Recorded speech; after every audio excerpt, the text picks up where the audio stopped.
Hello दोस्तों, मैं अमित कुमार सिंह आपका अमित सिविल सर्विसेज एकेडमी में बहुत बहुत स्वागत करता हूं। दोस्तों, मेरे चैनल पर आपको डेली बिहार करंट अफेयर्स, राष्ट्रीय और अंतर्राष्ट्रीय घटनाओं के साथ मिल जाते हैं। दोस्तों, मैं आज आपके लिए 9 से 11 नवंबर 2024 के सभी इंपॉर्टेंट बिहार करंट अफेयर्स लेकर हाजिर हूं। दोस्तों, हमारे चैनल पर 17 बीपीएससी के लिए टेस्ट सीरीज भी चल रहा है। आप टेस्ट को जरूर लगाएं। लगभग 6 टेस्ट मैंने डाल दिए हैं। Full length test series, Bihar current affairs test series, current affair test series सारे डाले गए हैं। तो दोस्तों, ये बहुत ही इंपॉर्टेंट वीडियो चैनल है, आपके लिए यूट्यूब चैनल है जो आपको बहुत सारी चीजें उपलब्ध कराता है बिहार करंट अफेयर्स का। इतना इंपॉर्टेंट क्वेश्चंस आपको कोई नहीं देगा। 6 अखबारों का निचोड़ आपकी तैयारी को और बेहतर बनाता है। तो चलते हैं पहले क्वेश्चन की तरफ। हेल्थ मैनेजमेंट इंफॉर्मेशन सिस्टम के जारी नए आंकड़े के अनुसार बिहार का लिंग अनुपात 2023-24 में घटकर कितना हो गया है? तो दोस्तों, 882 हो गया है। हेल्थ मैनेजमेंट इंफॉर्मेशन के नए आंकड़े के अनुसार बिहार में प्रति 1000 पुरुषों पर 882 महिलाएं हैं। 2022-23 में आंकड़ा 894 था, जबकि 2021-22 में 914 था। 2011 के आंकड़े के अनुसार बिहार में लिंग अनुपात 918 था। 24 नवंबर 2021 को केंद्रीय स्वास्थ्य एवं परिवार कल्याण मंत्रालय के द्वारा जारी राष्ट्रीय पारिवारिक सर्वेक्षण 5 के अनुसार बिहार के लिंग अनुपात में उल्लेखनीय सुधार हुआ है। यह 2015-16 के सर्वेक्षण के 1062 से बढ़कर 1090 हो गया था। ये दोस्तों परिवार कल्याण सर्वेक्षण का था। लेकिन दोस्तों, जो हाल में रिपोर्ट आई है उसमें स्थिति चिंताजनक है। प्रति 1000 पुरुषों पर मात्र 882 महिलाएं हैं। ये हेल्थ मैनेजमेंट इंफॉर्मेशन के आंकड़े बता रहे हैं। अगर पेपर कटिंग की बात किया तो दोस्तों देखिए, जिलावार सूची के अनुसार गया में लिंग अनुपात 917 से घटकर 870 हो गया है। यही 47 अंक की गिरावट आई है। अररिया जिले के लिंग अनुपात में 8 अंक की गिरावट आई है। अरवल में 45, बक्सर में 7, दरभंगा में 12 और गोपालगंज में 11 आई है। दोस्तों, पश्चिमी चंपारण के लिंग अनुपात में 11 की गिरावट आई है। तो इस तरह दोस्तों प्रति 1000 आबादी में बेटियों की संख्या घटती जा रही है। बिहार में सबसे अधिक गिरावट पूर्वी चंपारण में दर्ज की गई, जहां प्रति 1000 बेटियों की संख्या 908 से घटकर 870 हो गई है। और लिंग अनुपात अगर बढ़ने की बात की जाए तो देखिए, भागलपुर जिला में लिंग अनुपात बढ़ा है। प्रति 1000 8 बेटियां बढ़ी है। पिछले साल यहाँ का लिंग अनुपात 917 था, जो बढ़कर 925 हो गया है। वही किशनगंज में लिंग अनुपात 926 से 929 हो गया है। तो ये कुछ सुधार वाले जिले हैं। बिहार के सरकारी स्कूलों में किस वर्ग से कंप्यूटर शिक्षा शुरू की जाएगी? तो दोस्तों, चौथी वर्ग से। बिहार के सरकारी वर्ग स्कूलों में चौथी वर्ग से कंप्यूटर की शिक्षा शुरू की जाएगी। शिक्षा विभाग के नए सचिव जो एसीएस है, डॉक्टर ए सिद्धार्थ ने फैसला किया है। बिहार के सरकारी स्कूलों में चौथी और पांचवी के बच्चों को भी कंप्यूटर की शिक्षा दी जाएगी। शिक्षा विभाग ने इस दिशा में पहल शुरू की है। यह जानकारी शिक्षा विभाग के अपर मुख्य सचिव डॉक्टर ए सिद्धार्थ ने दी है। बिहार के शिक्षा मंत्री सुनील कुमार हैं। खेल विश्वविद्यालय राजगीर के पहले कुलपति कौन बने हैं? तो दोस्तों, शिशिर सिन्हा बनाए गए हैं। बिहार सरकार ने 16 जुलाई 2021 को खेल विश्वविद्यालय की स्थापना को मंजूरी दी थी। 29 अगस्त 2024 को खेल दिवस के अवसर पर मुख्यमंत्री नीतीश कुमार ने राज्य की पहली खेल अकादमी और खेल विश्वविद्यालय का उद्घाटन भी किया था, जो राजगीर में अंतर्राष्ट्रीय खेल परिसर का हिस्सा है। तो शिशिर सिन्हा दोस्तों खेल विश्वविद्यालय राजगीर के पहले कुलपति बनाए गए हैं। बिहार के खेल मंत्री सुरेंद्र मेहता हैं। बिहार सरकार ने कितने नए जलाशयों को रामसर घोषित करने का प्रस्ताव केंद्र को भेजा है? तो 3 दोस्तों। तो मैं बताना चाहूंगा कि बिहार के जमुई जिला अंतर्गत झाझा वन क्षेत्र में स्थित नागी पक्षी अभयारण्य और नकटी पक्षी अभयारण्य को रामसर साइट घोषित कर दिया गया है। ये क्रमशः 81वें और 82वें रामसर स्थल है भारत के। ये दोनों रामसर साइटें मानव निर्मित जलाशय है, जिनके जलग्रहण क्षेत्रों में पहाड़ियों से गिरे शुष्क पर्णपाती वन है। इसी के साथ अब बिहार में रामसर साइट की संख्या 3 हो गई है, जिसका देश में स्थान क्रमशः 21वें और 82वां है। इसके पूर्व बिहार में बेगूसराय स्थित कांवर झील को भी रामसर साइट का दर्जा दिया गया था। राज्य सरकार ने उदयपुर, गोगाबिल और गोकुल जलाशयों को रामसर स्थल बनाने का प्रस्ताव भेजा है। सिडनी में आयोजित 67वें राष्ट्रीय राष्ट्रमंडल संसदीय सम्मेलन में बिहार के प्रतिनिधि के रूप में कौन शामिल हुए हैं? तो दोस्तों, बिहार विधानसभा के अध्यक्ष नंद किशोर यादव। बिहार विधानसभा के अध्यक्ष नंद किशोर यादव ऑस्ट्रेलिया के सिडनी में 67वें राष्ट्रमंडल संसदीय सम्मेलन में बिहार के प्रतिनिधि के रूप में शामिल हुए। उन्होंने सम्मेलन के प्लेनरी सत्र के दूसरे अंतराल में बेंचमार्किंग, मानक और दिशा निर्देश, सर्वोत्तम प्रथाओं को अपनाकर संसदीय संस्थानों को मजबूत करना विषय पर विचार रखा है। भारत ने महिला आरक्षण अधिनियम 2023 पारित किया। उन्होंने बताया है कि जो महिलाओं के लिए विधायी निकायों में 33% सीटें आरक्षित करता है, स्थानीय स्वशासन निकायों में भी महिलाओं को 50% आरक्षण दिया गया है। बिहार विधानसभा भारत की बिहार राज्य की द्विसदनीय विधायिका का निम्न सदन है। वर्तमान में बिहार में 18वीं विधानसभा चल रही है, जिसके सदस्यों की संख्या 243 है। तो दोस्तों ये इंपॉर्टेंट है, इसको ध्यान दीजिए। बिहार में 20 आईटी कंपनियों ने कितने करोड़ रुपए का निवेश करने का फैसला किया? तो दोस्तों 650 करोड़ का निवेश 20 आईटी कंपनियां करने जा रही है। बिहार में 20 आईटी कंपनियों ने पंजीकरण कराया है। 650 करोड़ का ये कंपनियां निवेश करेंगी। बिहार में आईटी नीति जारी होने के बाद से अब राज्य में आईटी सेक्टर में निवेश बढ़ने की उम्मीद बढ़ गई है। आईटी सेक्टर में निवेश को लेकर इस क्षेत्र से जुड़ी कंपनियां काफी उत्साहित हैं। बता दें कि 650 करोड़ रुपए का निवेश आईटी सेक्टर में होने वाला है, जिससे राज्य में 42,000 से अधिक युवाओं को रोजगार मिलेगा। इनमें प्रत्यक्ष रूप से 12,000 से अधिक व अप्रत्यक्ष रूप से 30,000 से अधिक लोगों को रोजगार मिलेगा। इन कंपनियों ने रुचि दिखाई है। देखिए, कटल एस 1 एकड़ में करेगी 250 करोड़ का निवेश करेगी। डेटा सेंटर एयरटेल 2 एकड़ का 230 करोड़ का निवेश करेगी 2 एकड़ में। Data centre benchmark computer solution 1.5 एकड़ में 15 करोड़ का निवेश करेगी। आईटी ईवीपीएल 14,000 वर्ग फीट शेड में 18 करोड़ का निवेश करेगी। ड्रोन होलोवेयर 3500 वर्ग फीट में 10 करोड़ का निवेश करेगी। लैपटॉप इंडिया गेटर सर्विस 6500 वर्ग फीट में 11 करोड़ का निवेश करेगी। तो ये कुछ कंपनियां हैं जो बिहार में निवेश कर रही हैं। बिहार के उद्योग मंत्री नीतीश मिश्रा है। ठीक है दोस्तों, बिहार के किस व्यक्ति को विश्वविद्यालय अनुदान आयोग की अस्थायी समिति का सदस्य बनाया गया है? तो प्रोफेसर रणजीत कुमार वर्मा को। दोस्तों, प्रोफेसर रणजीत कुमार वर्मा को बिहार विश्वविद्यालय अनुदान आयोग का अस्थायी समिति का अध्यक्ष बनाया गया है। Patna Indian council of chemist के राष्ट्रीय अध्यक्ष और मुंगेर विश्वविद्यालय के पूर्व कुलपति प्रोफेसर रणजीत कुमार वर्मा को विश्वविद्यालय अनुदान आयोग की स्थायी समिति का सदस्य बनाया गया है। बोधगया स्थित मगध विश्वविद्यालय में रसायन शास्त्र के पूर्व प्रोफेसर और पटना विश्वविद्यालय के पूर्व प्रति कुलपति रहे प्रोफेसर वर्मा को देश में संबद्ध कॉलेजों की व्यवस्था और उच्च शिक्षा के विकास के लिए विशेषज्ञ माना जाता है। T20 में लगातार 2 शतक लगाने वाले पहले भारतीय क्रिकेटर कौन बने हैं? तो दोस्तों ये संजू सैमसन हैं। संजू सैमसन दुनिया के चौथे और भारत के पहले बल्लेबाज बन गए हैं जिन्होंने लगातार 2 T20 मैच में 2 शतक लगा दिए हैं। साथ ही एक T20 इनिंग में छक्कों के मामले में संजू ने रोहित शर्मा की बराबरी की है। संजू सैमसन पहले भारतीय विकेटकीपर बल्लेबाज बन गए हैं जिन्होंने T20 इंटरनेशनल में भारत के बाहर शतक लगाया है। 5वां कुलदीप नैयर स्मृति पत्रकारिता पुरस्कार 2024 किसे दिया गया है? तो दोस्तों उर्मिलेश को।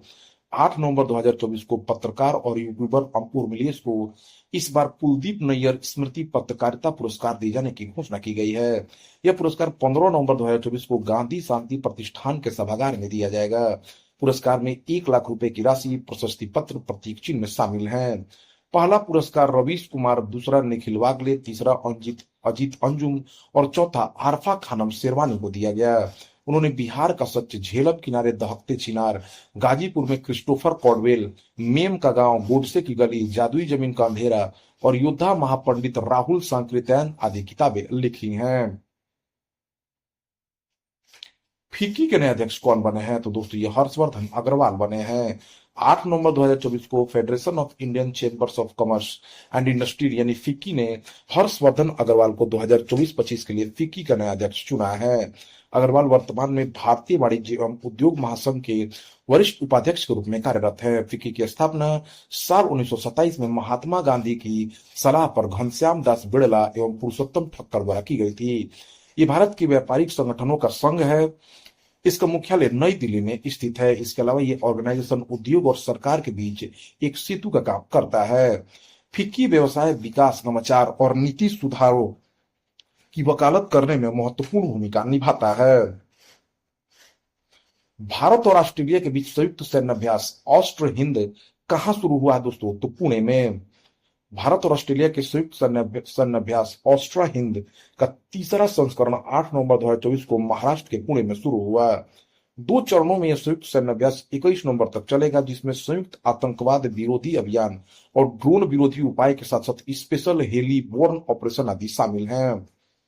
सैन्य अभ्यास अष्ट हिंद हर साल भारत और ऑस्ट्रेलिया में बारी बारी से आयोजित किया जाता है। इसी अभ्यास का पिछला संस्करण दिसंबर 2023 में ऑस्ट्रेलिया में आयोजित किया गया था। Chief of defence staff general Anil Chauhan ने 8 नवंबर 2024 को कहां पर दूसरे भारतीय सैन्य विरासत महोत्सव यानी IMHF 2024 का उद्घाटन किया है, तो नई दिल्ली में। Chief of defence staff general Anil Chauhan ने 8 नवंबर को नई दिल्ली में दूसरे भारतीय सैन्य विरासत महोत्सव यानी IMHF 2024 का उद्घाटन किया। ये महोत्सव 2 दिन चलेगा। पहला भारतीय सैन्य विरासत महोत्सव 21-22 नवंबर 2023 को नई दिल्ली में आयोजित किया गया था। भारतीय सेना के प्रमुख जनरल उपेंद्र द्विवेदी, नौसेना प्रमुख दिनेश त्रिपाठी और वायुसेना प्रमुख अमरप्रीत सिंह भी उद्घाटन के अवसर पर मौजूद थे। भारतीय सैन्य विरासत महोत्सव का आयोजन United service institution of India द्वारा किया जाता है।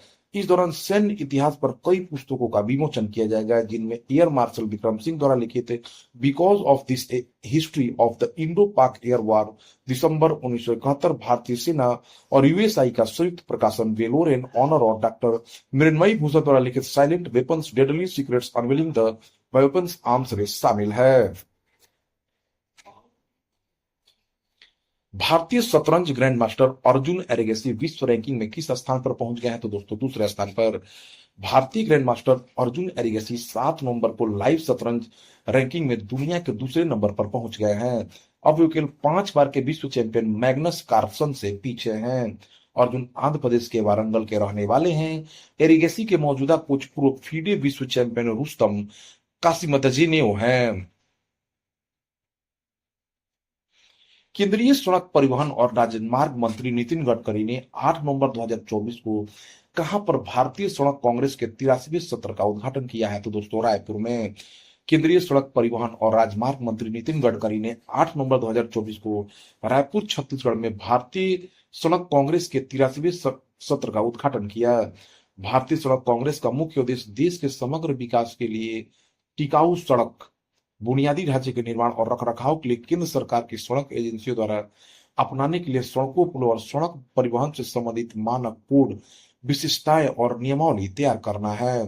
भारतीय सड़क विकास पर जयकर समिति की सिफारिश के आधार पर 1934 में भारतीय सड़क कांग्रेस का गठन किया गया था। भारतीय सड़क कांग्रेस देश में राजमार्ग इंजीनियरों की सर्वोच्च संस्था है, जिसका मुख्यालय नई दिल्ली में है। QS world university ranking Asia 2025 में शीर्ष भारतीय संस्थान कौन बना है, तो दोस्तों भारतीय प्रौद्योगिकी संस्थान दिल्ली। भारतीय प्रौद्योगिकी संस्थान दिल्ली को न्यूनतम QS world university ranking Asia में शीर्ष भारतीय शैक्षणिक संस्थान के रूप में स्थान दिया गया है। QS world university ranking Asia के अनुसार IIT दिल्ली को 44वें सर्वश्रेष्ठ शैक्षणिक संस्थान का दर्जा दिया गया है, जबकि चीन की पेकिंग यूनिवर्सिटी ने एशिया में शैक्षणिक संस्थानों की सूची में शीर्ष स्थान बरकरार रखा है। तो भारत में दिल्ली IIT दिल्ली नंबर 1 है, लेकिन एशिया की रैंकिंग में वो 44वें स्थान पर है। चीन की पेकिंग यूनिवर्सिटी नंबर 1 पर है। रैंकिंग में शामिल 984 शिक्षण संस्थानों में से सबसे ज्यादा 162 संस्थान भारत से थे। IIT दिल्ली के बाद IIT बॉम्बे को 48वें रैंक के साथ दूसरे स्थान पर था और IIT मद्रास 56 रैंक के साथ तीसरे स्थान पर है। IIT खड़गपुर 60 रैंक के साथ चौथे स्थान पर था। उसके बाद भारतीय विज्ञान संस्थान 62वें स्थान पर, IIT कानपुर 67वें और दिल्ली विश्वविद्यालय 81वें स्थान पर था। भारत के शीर्ष 50 में से 2 संस्थान, शीर्ष 50 में 2 संस्थान और 100 शैक्षणिक संस्थान में 7 संस्थान है। Cubase world university ranking Asia के अनुसार शीर्ष 10 संस्थानों की सूची इस प्रकार है। देखिए, पेकिंग विश्वविद्यालय मुख्य भूमि चीन, हांगकांग विश्वविद्यालय हांगकांग, सिंगापुर का राष्ट्रीय विश्वविद्यालय तीसरे स्थान पर, और जो है नानियांग टेक्नोलॉजी यूनिवर्सिटी सिंगापुर चौथे स्थान पर, फुडन विश्वविद्यालय मुख्य भूमि चीन 5वें स्थान पर। अंतरराष्ट्रीय हॉकी महासंघ वर्ष 2024 के वर्ष का सर्वश्रेष्ठ खिलाड़ी किसे पुरस्कार दिया गया है, तो हरमनप्रीत सिंह को। किसको दोस्तों, यहाँ पे नाम गलत हो गया, हरमनप्रीत सिंह होगा। 2024 FIH हॉकी स्टार अवार्ड्स के विजेता की लिस्ट यहाँ पर है दोस्तों। वर्ष का सर्वश्रेष्ठ खिलाड़ी पुरुष भारत के हरमनप्रीत सिंह, महिला नीदरलैंड की यिपी जानसेन। वर्ष का सर्वश्रेष्ठ गोलकीपर जो है भारत के PR श्रीजेश को, महिला में चीन की ये जियो को, वर्ष का उभरता सितारा पुरस्कार पाकिस्तान के सुफियान खान को, महिला में अर्जेंटीना की जो डियाज को वर्ष का सर्वश्रेष्ठ कोच पुरस्कार पुरुष नीदरलैंड के जेरोइन डेल्मो को, और महिला की चीन की एलिसन अन्नान को वर्ष का सर्वश्रेष्ठ अंपायर, ऑस्ट्रेलिया के स्टीव रोजर्स को, और महिला में स्कॉटलैंड की सारा को हॉकी के विश्व शासी निकाय एफआईएच ने 8 नवंबर 2024 को ओमानी राजधानी मस्कट में आयोजित एक शानदार समारोह में वार्षिक पुरस्कार प्रदान किए हैं। 10 नवंबर 2024 को मनाए गए विश्व विज्ञान दिवस की थीम क्या है? युवाओं को अग्रणी बनाना। यूनेस्को ने 2021 में औपचारिक रूप से इस दिन की स्थापना की और पहली बार इसे 10 नवंबर 2022 को मनाया है। विश्व विज्ञान दिवस का उद्देश्य और महत्व विज्ञान और समाज को जोड़ना, शांति और विकास को बढ़ावा देना। हर साल यूनेस्को विश्व विज्ञान दिवस के लिए एक विशेष थीम निर्धारित करता है। 2024 का थीम युवाओं को अग्रणी बनाना है। किस देश के खिलाड़ी मोहम्मद नबी ने वनडे से संन्यास का ऐलान किया? तो अफगानिस्तान के खिलाड़ी मोहम्मद नबी ने वनडे से संन्यास का ऐलान किया है। PV Sindhu centre for badminton and sports excellence की आधारशिला कहां रखी गई है? तो दोस्तों विशाखापट्टनम में। भारत की प्रख्यात बैडमिंटन स्टार और ओलंपिक पदक विजेता पीवी सिंधु ने 7 नवंबर 2024 को विशाखापट्टनम के बाहरी इलाके में स्थित छोटे गांव चिन्ना गादिली में PV Sindhu centre for badminton and sports excellence की आधारशिला रखी है। यह एक महत्वाकांक्षी परियोजना है जिसका उद्देश्य युवा प्रतिभाओं को प्रशिक्षित करना और भारतीय बैडमिंटन के अंतर्राष्ट्रीय स्तर तक पहुंचाना है। आंध्र प्रदेश के वर्तमान मुख्यमंत्री नारा चंद्रबाबू नायडू हैं। आंध्र प्रदेश के राज्यपाल एस अब्दुल नजीर है। आंध्र प्रदेश की राजधानी अमरावती है। किस देश में 16 वर्ष से कम उम्र के बच्चों के लिए सोशल मीडिया पर प्रतिबंध लगाया जाएगा? तो दोस्तों ऑस्ट्रेलिया ने ऐसा किया है, घोषणा की है। ऑस्ट्रेलिया नवंबर से 16 साल के कम उम्र के बच्चों के लिए सोशल मीडिया पर प्रतिबंध लगाने जा रहा है। यह प्रस्तावित प्रतिबंध इंस्टाग्राम और फेसबुक जैसी प्लेटफॉर्मों को लक्षित करता है। और ऑस्ट्रेलिया ने चिंता जताई है कि इसे शरीर की छवि संबंधी चिंताओं, साइबर बुलिंग और मानसिक स्वास्थ्य चुनौतियों से जोड़ा गया है। ऑस्ट्रेलिया की राजधानी कैनबरा है। ऑस्ट्रेलिया एक देश और इस महाद्वीप का नाम ओशनिया है। इस महाद्वीप का सबसे बड़ा देश ऑस्ट्रेलिया है, इसलिए अधिकतर लोग ऑस्ट्रेलिया महाद्वीप के नाम से जानते हैं। ऑस्ट्रेलिया के प्रधानमंत्री एंथनी अल्बनीज हैं। हुरून परोपकारी लिस्ट 2024 में देश के सबसे बड़े दानवीर कौन बने हैं? तो दोस्तों शिव नाडर एवं परिवार। शिव नाडर और परिवार ने सबसे ज्यादा दान किया है 2024 में। एशियल टेक्नोलॉजी के संस्थापक शिव नाडर ने 2024 में 2153 करोड़ रुपए का दान देकर फिर भारत के सबसे बड़े परोपकारी उपाधि प्राप्त की है। इंफोसिस की सह संस्थापक रोहिणी नीलेकणी ने 2024 में 154 करोड़ रुपए का दान देकर भारत की सबसे उदार महिला बनने का गौरव प्राप्त किया है। जेरोधा के सह संस्थापक निखिल कामत 38 वर्ष की आयु में 2024 की सबसे युवा परोपकारी बने हैं। किस राज्य सरकार ने महिलाओं के लिए दीपम 2.0 योजना शुरू की है? तो दोस्तों आंध्र प्रदेश सरकार ने। 1 नवंबर 2024 को आंध्र प्रदेश के मुख्यमंत्री चंद्रबाबू नायडू ने श्रीकाकुलम जिले के एडुपुरम का दौरा किया और महिलाओं को मुफ्त गैस सिलेंडर उपलब्ध कराने के उद्देश्य से दीपम 2.0 योजना का शुभारंभ किया। इस योजना का उद्देश्य महिलाओं को सशक्त बनाना है, जिसमें उन्हें स्वच्छ रसोई ऊर्जा का मुफ्त में लाभ मिलेगा। योजना के तहत महिलाओं को हर साल 3 मुफ्त गैस सिलेंडर मिलेंगे। यह पहल आंध्र प्रदेश में जीवन स्तर सुधारने की नायडू की व्यापक कोशिशों का हिस्सा है। किस देश ने अंतरिक्ष कार्यक्रम को आगे बढ़ाने के लिए जिमसेट 2 का प्रक्षेपण किया? तो दोस्तों जिम्बाब्वे ने रूस के वोस्तोचनी कॉस्मोड्रोम से अपना दूसरा उपग्रह जिमसेट 2 लॉन्च किया है, जो देश के बढ़ते अंतरिक्ष कार्यक्रम में एक महत्वपूर्ण मील का पत्थर है। यह उपग्रह, जिसमें एक उच्च रेजोल्यूशन मल्टीस्पेक्ट्रल कैमरा लगा है, कृषि संसाधन अन्वेषण, पर्यावरण निगरानी और आपदा प्रबंधन में सहायता करेगा। जिमसेट 2 एक निम्न पृथ्वी अवलोकन उपग्रह है। राजधानी हरारे है जिम्बाब्वे का। मुद्रा यहाँ का अमेरिकी डॉलर है। हाल ही में जिम्बाब्वे ने जिग मुद्रा अपनाई है अपने देश को आर्थिक संकट से निकालने के लिए। एमरसन नंगवा जिम्बाब्वे के राष्ट्रपति हैं। किस देश ने 1 जनवरी 2025 से बुर्का को बैन करने का ऐलान कर दिया? तो दोस्तों स्विट्जरलैंड ने। स्विट्जरलैंड 1 जनवरी 2025 से अपने विवादास्पद बुर्का बैन को लागू करने जा रहा है, जिसे 2021 में एक करीबी जनमत संग्रह में मंजूरी मिली थी। यह कानून, जो सार्वजनिक स्थानों पर चेहरों के ढकने पर प्रतिबंध लगाता है, ने विशेष रूप से मुस्लिम संगठनों की ओर से महत्वपूर्ण बहस को पैदा किया है। बर्न स्विट्जरलैंड की राजधानी और ज्यूरिख इसका सबसे बड़ा शहर है। यह एक पहाड़ी मध्य यूरोपीय देश है। कई झीलों, गांव और ऑल्प्स की ऊंची चोटियों का घर है। देश अपने स्कीटी रिसोर्ट और लंबी पैदल यात्रा ट्रेल्स के लिए भी जाना जाता है। स्विस घड़ियां और चॉकलेट विश्व प्रसिद्ध है। मुद्रा यहाँ की स्विस फ्रैंक है। ये यूरोप महाद्वीप में है। राष्ट्रपति यहाँ के वियोला एमहार्ड हैं। स्विट्जरलैंड दुनिया की इकलौता ऐसा देश है जहाँ हर साल राष्ट्रपति के चुनाव होते हैं। यह राष्ट्रपति का कार्यकाल 1 साल का होता है, नहीं उसे दोबारा चुनाव लड़ने की परमिशन होती है। स्विट्जरलैंड को धरती का स्वर्ग कहा जाता है। स्विट्जरलैंड का करीब 70% हिस्सा पहाड़ों से ढका हुआ है। तो दोस्तों यह रहा 9 से 11 जनवरी नवंबर 2024 के सभी इंपॉर्टेंट बिहार करंट अफेयर, राष्ट्रीय और अंतर्राष्ट्रीय घटनाओं के साथ। ऐसे ही वीडियो प्राप्त करने के लिए हमारे चैनल से जुड़ जाए।